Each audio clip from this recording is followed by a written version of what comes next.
Assalamualaikum warahmatullahi wabarakatuh. Waalaikumsalam warahmatullahi wabarakatuh. Ya, Ustaz Ibrahim, seorang pendakwah bebas, tetamu istimewa.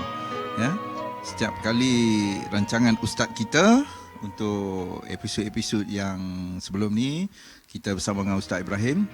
Dan untuk episod yang ketiga kali ni Ustaz, kita ada satu tajuk yang saya rasa menarik untuk kita bincang, iaitu doa sunnah. Ya. Jadi Ustaz, cuba Ustaz jelaskan apa maksud doa ni Ustaz. Jelaskan secara ringkas. Ya. Baik, silakan Ustaz. baik, Assalamualaikum warahmatullahi wabarakatuh. Alhamdulillahirabbil alamin wassalatu wassalamu ala asyrafil anbiya'i wal mursalin wa ala alihi washabihi ajmain. Jadi alhamdulillah, tajuk kita pada hari ini tajuk berdoa, kepentingan doa atau doa sunnah. Jadi doa itu dalam pengertiannya banyak dan berbagailah boleh diartikan doa tu. Jadi doa tu yang biasa kita dengar ialah permohonan. Satu permohonan, permintaan kepada Allah Subhanahu Wa Taala. Sesuatu hajat yang kita memohon kepada Allah Subhanahu Wa Taala, kita berdoa kepada Allah. Dan doa itu Nabi sebut doa silahul mukmin. Doa itu merupakan senjata orang mukmin, sebagai senjata orang mukmin. Jadi di mana saja dia bergerak, dia pergi, dia mesti bersama dengan doa. Kerana doa itu sebagai benteng, senjata orang mukmin untuk dalam satu perkara yang dia lakukan dalam kehidupan dia di dunia. Jadi dalam firman Allah Subhanahu Wa Taala dalam surah Al-Baqarah ayat 186 yang berbunyi wa iza sa'alaka ibadi anni fa inni qarib ujibu da'watad da'i iza da'ani falyastajibuli walyu'minu bi la'allahum yarshudun. Yang bermaksud, wahai Muhammad, jikalau hamba-Ku bertanya tentangku. Allah berfirman, Allah sebut, wahai Muhammad, jikalau hamba-Ku bertanya tentang aku, kamu beritahulah kepada mereka, sesungguhnya aku, itu Allah Subhanahu Wa Taala, sangat dekat dengan mereka. Dengan hamba tu Allah berada sangat dekat. Wa iza sa'alaka ibadi anni fa inni qarib. Qarib itu sangat dekat. Allah tu sangat dekat dengan seseorang hamba. Wa iza da'ani falyastajibu li. Apabila mereka berdoa, Allah terus akan beri. Kerana Allah tu berada dekat dengan mereka. Allah mendengar permohonan mereka kepada Allah Subhanahu Wa Taala. Oleh demikian, adalah kamu mengikuti perintah Allah, beriman dengan Allah, mudah-mudahan kamu semua akan mendapat petunjuk di sisi Allah Subhanahu Wa Taala. Jadi ada di situ ayat, berdoalah kamu kepada Allah, nescaya Allah akan terima doa kamu. Dalam ayat surah Al-Baqarah ayat 186, di tengah-tengah ayat tu ada cerita tentang berdoalah kamu, Allah akan terima doa kamu. Kerana Allah tu berada sangat dekat dengan seseorang hamba. Di situlah kepentingan kita sebagai mukmin, jadikan doa tu sebahagian dalam kehidupan kita. Di mana saja kita lakukan, kita kena sertai dengan doa. Itu saja sebagai pembukaan. Yalah, makna dia doa ini sangat-sangat penting sebagai senjata orang mukmin. Ya, saya tertarik dengan perkataan senjata orang mukmin. Jadi Ustaz, boleh jelaskan, tunjukkan cara-cara berdoa, ya?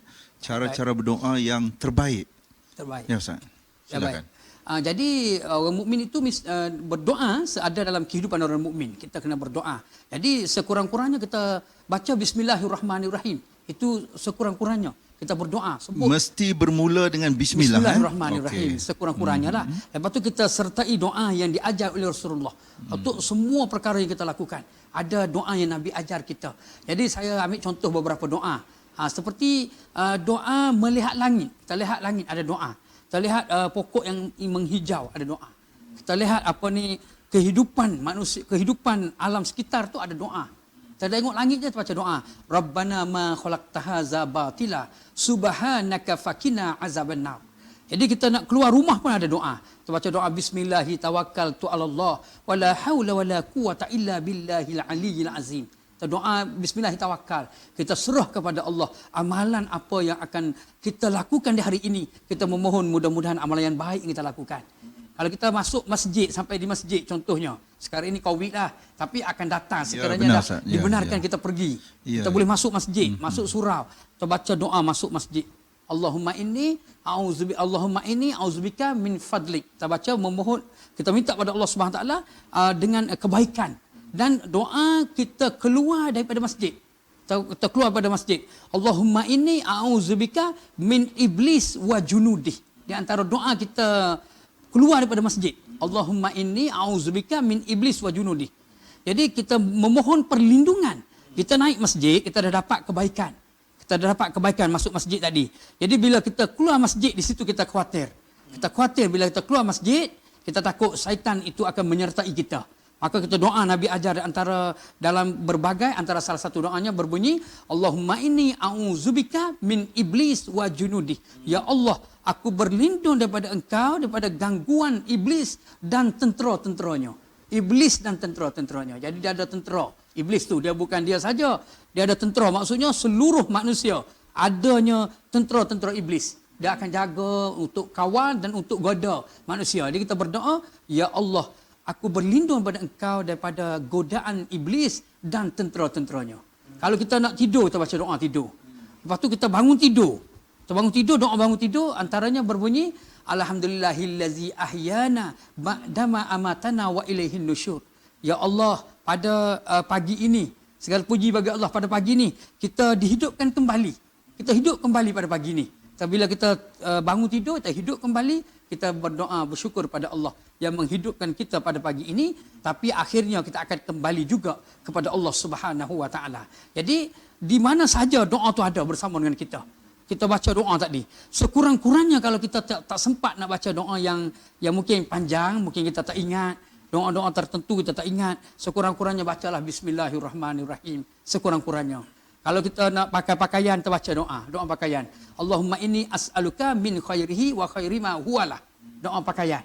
Allahumma inni as'aluka min khairihi wa khairu ma huwalah.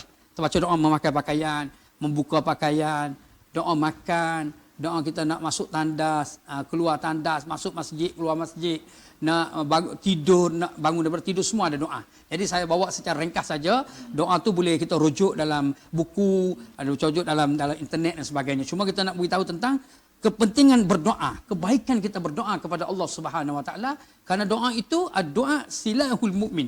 Doa tu senjata orang mukmin, senjata orang mukmin. Dan orang mukmin juga Nabi sebut di antara senjata yang lain juga Nabi sebut senjata orang mukmin juga sabar dan berdoa. Sabar dan berdoa juga ada dikira senjata orang mukmin juga. Dia bersabar, lepas tu dia berdoa. Itu juga senjata orang mukmin. Okey Ustaz, okey. Satu soalan lagi Ustaz. Apakah golongan-golongan yang diterima doanya Ustaz? Golongan-golongan yang diterima doa. Kadang kita ni manusia ni macam-macam lah kan. Kita ada orang yang rasa dia ni banyak dosa kan. Ada orang yang berasa dia golongan orang yang terlalu alim kan. Jadi soalan saya ni, apakah orang-orang yang doanya diterima oleh Allah Subhanahu Wa Taala? Golongan manakah Ustaz? Silakan Ustaz. Baik. Jadi kalau kita lihat beberapa hadis Nabi, dan doa di antara golongan yang diterima doa, ada beberapa golongan. Ada golongan ni doa dia diterima dengan satu peringkat ini. Atau ada tambahan lagi. Seperti dalam sebuah hadis Nabi sebut, 3 golongan doanya tidak ditolak. Pada hadis lain lagi tambah lagi, jadi 5. Semua jadi 5. 3 golongan yang awal tidak ditolak. Yang pertama, doa orang yang sedang berpuasa. Dia sedang berpuasa, di antara doa dia mustajab. Bila berpuasa kita berdoa, doa kita mustajab. Yang kedua, doa orang yang sedang musafir. Kita cerita yang lepas, beberapa episod yang kita pernah berbicara sebelum ni, doa orang alim yang bermusafir, berdakwah tu musafir. Dalam musafir tu dia berdoa. Berdoa tu di antara yang mustajab. Doa orang yang sedang bermusafir yang baik. Musafir yang baik. Kalau kita nak balik kampung pun dia kira musafir yang baik. Perjalanan tu, tersinggah dalam satu perjalanan, tersembahyang jamak, sembahyang kasar jamak, lepas tu kita berdoa. Ada doa di situ, doa yang mustajab, doa orang yang sedang musafir. Dan yang ketiga, doa orang yang kena zalim, dizalimi, diinyayai, difitnah. Dia sedang melakukan benda tu. Sedang berpuasa, sedang bermusafir, sedang difitnah. Dia kena inyaya, kena fitnah pada orang. Masa tu doa dia sangat mustajab. Sangat mustajab.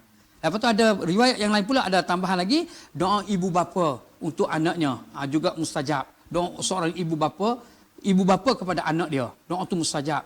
Dan yang kelima, doa seorang rakan kepada rakannya di belakang. Dia tidak tahu kita berdoa untuk dia. Itu di antara doa yang mustajab. Dia tak tahu kita berdoa untuk dia. Itu antara doa yang baik. Jadi itulah di antara doa yang perlu ada dalam kehidupan kita. Kata Tok Guru saya masa belajar, dia kata, kalau kita tak boleh sebutlah doa-doa yang tadi, mungkin kita tak ingat. Doa nak pakai pakaian, doa nak keluar rumah, nak masuk masjid dan sebagainya, mungkin sukar bagi kita, setengah tu tak hafal. Sekurang-kurangnya bacalah Bismillahirrahmanirrahim. Sekurang-kurangnya. Kalau tak boleh baca juga Bismillahirrahmanirrahim, tu tak sempat, berat, bacalah Bismillah pun tak apa, dia kata. Sekurang-kurangnya aja Bismillah. Ada perkataan tu Bismillah sekurang-kurangnya. Kalau boleh Bismillahirrahmanirrahim, alhamdulillah lah. Nak cepat sangat ni, bacalah Bismillah. Boleh dah. Kalau boleh Bismillahirrahmanirrahim, alhamdulillah. Ataupun tambahkan lagi dengan doa yang lengkap. Salah satu doa, tapi kena hafal lah. Kena hafal dan kita kena amalkan. Baru kita mendapat meneruskan doa itu seperti yang dikehendaki oleh Rasulullah sallallahu alaihi wasallam. Dan juga doa, contoh doa makan, doa yang biasa kita buatlah, doa makan. Kita baca doa tu, betul lah tu doa makan, Allahumma barik lana fima razaqtana wa qina azabannar. Cuma kadang-kadang kita terlupa. Bila terlupa di tengah-tengah tu atau dah selesai makan, kita boleh baca doa ketika sedang makan dan selepas makan. Doa dia berbunyi bismillahi awwalahu wa akhirahu. Baca doa tu disebut dalam riwayat muntah kembali syaitan tadi. Syaitan tu akan lari kembali. Bila kita tak baca doa, makanan kita tu dah makan bersama dengan syaitan. Bila kita baca doa, muntah kembali syaitan tu. Doa dia bismillahi awwalahu wa akhirahu. Kita baca. Itu doa yang selalu kita ketahuilah sebagai ulang-ulangan saja untuk kita bersama. Itu saja. Okey Ustaz. Saya nak tanya satu soalan terakhir. Baik. Okay. Apakah teknik? Ada yang cara orang berdoa ni macam-macam Ustaz. Ya. Teknik kadang saya nak tunjuklah teknik cara kita Tak ada tangan. Baik. tangan, menadah tangan begini kan. Ya. Ada begini, ya Ustaz. Kan? Ada yang begini. Macam-macam teknik. Adakah teknik ni ada satu teknik yang terbaik yang pernah dilakukan oleh Nabi Muhammad sallallahu alaihi wasallam? Ataupun kita boleh jadikan contoh teknik yang terbaik? Baik, ada. Jadi tak cara menadah tangan lah. Dan dia ada dua doa tu. Doa yang biasa kita lakukan, doa yang pendek, doa yang harian, tu tak perlu tanda tangan. Doa yang perlu tanda tangan ni ialah doa yang khusyuk. Doa macam selepas solat, doa yang kita kata kita tu berada di satu tempat tu agak lama, tidak bergerak lah. Kalau kita bergerak naik kenderaan apa semua, kita berjalan, bergerak, yang tu tak perlu tanda tangan. Doa harian, doa yang datang sekali-sekala macam doa solat, doa yang kita duduk. Jadi doa tu kita perlu tanda tangan. Tanda tangan tu arah dada. Yang paling baiklah doa yang menghala ke dada dan mata kita melihat di dalam tapak tangan. Tangan doa tu menyamai dada kita. Menyamai dada. Okay. Tu. Jadi itu doa yang terbaiklah, menyamai dada dan arah bahu. Yang kalau kita nak buka arah bahu, kalau kita nak tutup dia menghala ke dada, mata kita melihat dekat tapak tangan. Kalau mengangkat tinggi pun boleh juga. Ada juga riwayat mengatakan bahawa ada ketikanya Nabi berdoa menadah tangan angkat tangan tinggi. Tetapi kalau letak kat bawah tu tidak adalah.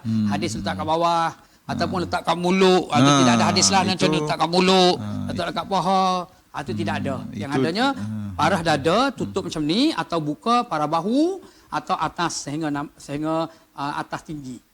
Itu dia antara cara letak tangan ketika kita berdoa. Saya itu saja. InsyaAllah. Okey Ustaz, saya rasa penjelasan Ustaz itu sedikit sebanyak boleh memberi satu ilmu baru kepada penonton-penonton. Jadi saya rasa untuk kali ini masa pun tidak mengizinkan Ustaz.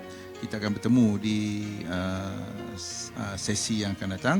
Okay, terima kasih Ustaz kerana sudi bersama kita di ABC TV dalam segmen Ustaz kita. Sekian, terima kasih.